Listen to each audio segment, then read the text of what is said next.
तो दोस्तों आज हम फिर से आपके लिए लेकर आए हैं देश और दुनिया की सभी ताजा बड़ी खबरें फटाफट एक एक कर विस्तार से आपको बताएंगे, तो वीडियो को अंत तक जरूर देखें। दोस्तों वीडियो बनाने में हमें काफी मेहनत लगी है, तो वीडियो को दिल से लाइक कर दें। दोस्तों पहली खबर में आपको बताएंगे बांग्लादेश में मंदिरों पर हमले के विरोध में त्रिपुरा में विश्व हिंदू परिषद ने फिर से मस्जिदों पर किया हमला, दुकानों में लगाई आग, धारा 144 लागू। वहीं दोस्तों अगली खबर में आपको बताएंगे पश्चिम बंगाल से भाजपा को लगा एक और बड़ा झटका, बीजेपी विधायक कृष्ण कल्याणी टीएमसी में हुए शामिल।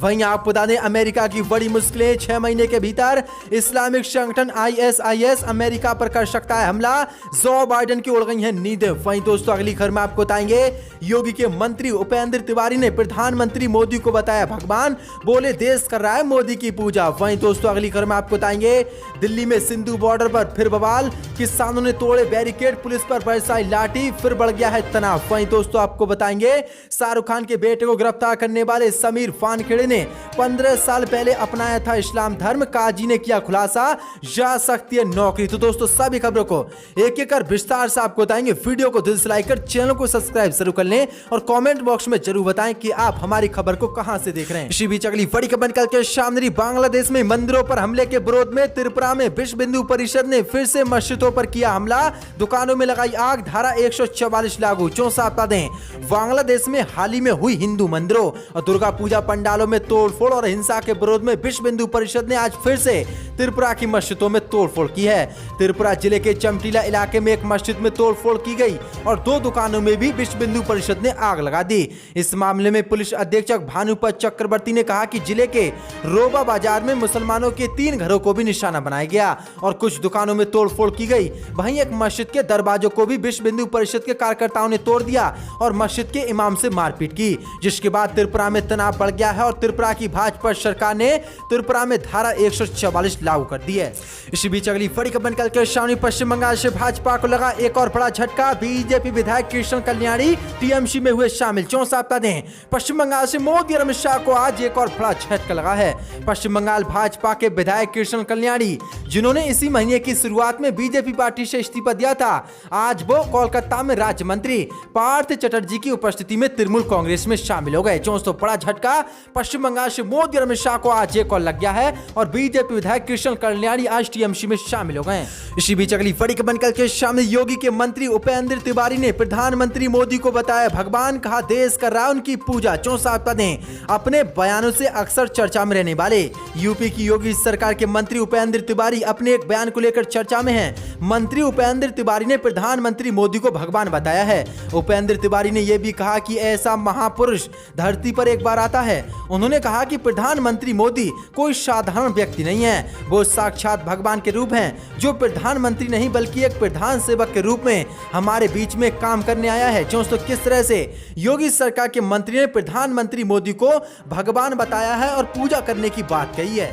इसी बीच अगली बड़ी खबर निकल के सामने, शाहरुख खान के बेटे को गिरफ्तार करने वाले समीर वानखेड़े ने 15 साल पहले अपनाया इस्लाम धर्म, काजी ने किया खुलासा, जा सकती है नौकरी। बता दें एनसीबी के मुंबई जोनल डायरेक्टर समीर वानखेड़े को लेकर रोजाना नए खुलासे हो रहे हैं और अब उनके धर्म को लेकर बड़ा खुलासा हुआ है। एक मौलाना ने दावा किया है कि समीर वानखेड़े और उनकी पत्नी शबाना कुरैशी दोनों मुसलमान थे, इसलिए उन्होंने निकाह करवाया था।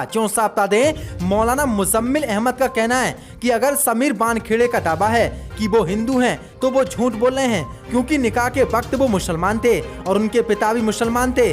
मौलाना ने कहा कि समीर और उनकी पत्नी शबाना दोनों मुसलमान थे, इसलिए निकाह करवाया गया था और कार्यक्रम में 1000-2000 लोग मौजूद थे। मौलाना मुजम्मिल अहमद का दावा है कि समीर वानखेड़े अगर मुसलमान ना होते तो उनका निकाह होता ही नहीं, क्योंकि शरीयत के हिरास से ऐसा नहीं हो सकता और कोई भी काजी शरीयत के खिलाफ जाकर निकाह नहीं पढ़ता।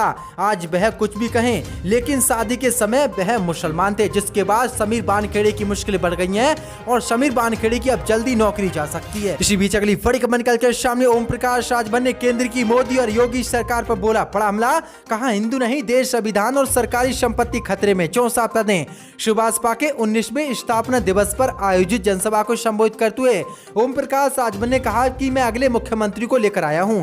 मंच से अखिलेश की मौजूदगी के बीच उत्तर प्रदेश में सियासी सफर की शुरुआत करते हुए ओम प्रकाश राजभर ने केंद्र की मोदी और योगी सरकार पर जमकर हमला बोला। उन्होंने कहा कि सुबह सपा सरकार उत्तर प्रदेश में बनते ही गरीबों का बिजली का बिल माफ हो जाएगा।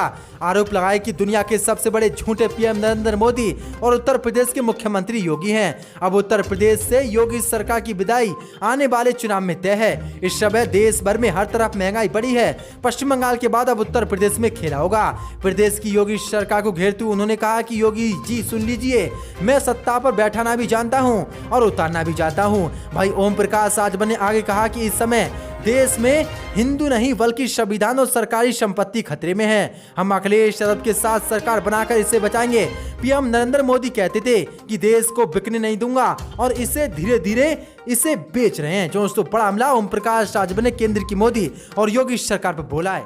इसी बीच अगली बड़ी खबर निकल के सामने अमित शाह का बड़ा बयान, कहा अनपढ़ों की फौज लेकर कोई देश विकास नहीं कर सकता। चौंसा आपदा दें। केंद्रीय गृह मंत्री अमित शाह ने बुधवार को प्रधानमंत्री मोदी सरकार के मुखिया के तौर पर 2 दशक पूरा होने पर आयोजित एक सम्मेलन में हिस्सा लिया। इस दौरान कार्यक्रम को संबोधित करते हुए अमित शाह ने अपने उस बयान को फिर से दोहराया जिस पर नेताओं से लेकर सोशल मीडिया पर लोगों ने अमित शाह पर जमकर निशाना साधा था। अमित शाह ने अपने भाषण में कहा कि मेरे अनपढ़ वाले बयान पर मुझे ट्रोल किया गया था, लेकिन मैं फिर से कहना चाहता हूं कि अनपढ़ों की फौज लेकर कोई भी देश विकास नहीं कर सकता। उन्हें शिक्षित करने की सरकार की जिम्मेदारी है। कोई व्यक्ति जो अपने संवैधानिक अधिकार को नहीं जानता वह राष्ट्र के विकास में कोई योगदान नहीं दे सकता। दोस्तों बड़ा बयान अमित शाह ने दिया है। इसी बीच अगली बड़ी खबर निकल के शाम दिल्ली में सिंधु बॉर्डर पर फिर बवाल। हिंद मजदूर किसान समिति ने तोड़ी बैरिकेड, पुलिस ने किया लाठीचार्ज, बढ़ गया फिर एक बार तनाव। चौंसा आपदा दें। दिल्ली में सिंधु बॉर्डर के पास लंबे समय से किसानों का विरोध प्रदर्शन चल रहा है। इस बीच आज सिंधु बॉर्डर पर जमकर हंगामा हुआ। हिंद मजदूर किसान समिति कार्यकर्ता सिंधु बॉर्डर पर पहुंचे थे और बैरिकेड को हटाने की कोशिश की, जिसके बाद पुलिस ने हंगामा कर रहे लोगों पर जमकर लाठियां बरसाईं। दरअसल आपको बता दें ये लोग हाल ही में सिंधु बॉर्डर पर निहंगों द्वारा मारे गए दलित लखबीर सिंह के लिए मुआवजा की मांग कर रहे थे। दिल्ली पुलिस के सूत्रों ने बताया कि आज कुछ लोगों ने सिंधु बॉर्डर के पास बैरिकेड को हटाने की और तोड़ने की कोशिश की, जहां कृषि कानून के प्रदर्शनकारी मौजूद हैं। पुलिस के आला अधिकारी मौके पर पहुंचे। घटना स्थल पर पुलिस अधिकारी द्वारा हल्के बल का प्रयोग किया गया। हिंद मजदूर किसान समिति कार्यकर्ता हाल ही में निहंगों द्वारा हाल ही में की गई लखविंदर सिंह हत्या को लेकर नाराजगी जताते सिंधु बॉर्डर पर पहुंचे थे और उन्होंने बैरिकेड को तोड़ना शुरू कर दिया और मोदी सरकार से मुआवजा देने की मांग की। इसी बीच अगली बड़ी खबर निकल कर शानी पेंगासस जासूसी कांड को लेकर राहुल गांधी ने पूछा कि पीएम और गृह मंत्रालय के पास जा रहा था पेंगासस का डेटा, जवाब दे मोदी सरकार। चौंसा आपदा दें। पेंगासस जासूसी मामले की जांच के लिए बुधवार को सुप्रीम कोर्ट ने एक्सपर्ट कमेटी का गठन किया है। सुप्रीम कोर्ट ने बड़ा फैसला सुनाते हुए केंद्र की मोदी सरकार को फटकार लगाते हुए कहा कि राष्ट्रीय सुरक्षा के नाम पर सरकार को हर बार छूट नहीं मिल सकती। जांच के लिए बनाई गई कमेटी की अध्यक्षता सुप्रीम कोर्ट के ही पूर्व जस्टिस आर.बी. रविंद्रन करेंगे। इस बीच पेंगासस मामले को लेकर एक बार फिर से कांग्रेस के पूर्व अध्यक्ष राहुल गांधी ने मोदी पर बड़ा हमला बोला है। एक प्रेस कॉन्फ्रेंस को संबोधित करते हुए राहुल गांधी ने कहा कि पेंगासस का इस्तेमाल उप मुख्यमंत्रियों, पूर्व प्रधानमंत्रियों, भाजपा के मंत्रियों सहित अन्य के खिलाफ किया गया था। क्या पीएम और एचएम पेंगासस के इस्तेमाल से डेटा प्राप्त कर रहे थे? अगर चुनाव आयोग, सीआईसी और विपक्षी नेताओं के फोन टैपिंग का डेटा पीएम के पास जा रहा है तो ये क्या अपराधिकृत कार्य नहीं है? पेंगासस ने भारतीय लोकतंत्र की जीवितता को चलने का प्रयास किया है। राहुल गांधी ने सुप्रीम कोर्ट के फैसले का भी स्वागत किया। 400 बड़ा हमला राहुल गांधी ने आज मोदी पर बोला। इसी बीच अगली बड़ी खबर निकल कर शानी पाकिस्तान की जीत पर जश्न मनाने वाली शिक्षिका नफीसा अटारी गिरफ्तार, भेजी गई जेल। जो साथ दें। पाकिस्तान क्रिकेट टीम की हुई जीत पर सोशल मीडिया पर अपनी खुशी का इजहार करने वाली उदयपुर की शिक्षिका नफीसा अटारी को गिरफ्तार कर लिया गया है। पुलिस ने इस मामले में नफीसा अटारी के मोबाइल को जब्त कर जांच शुरू कर दी है।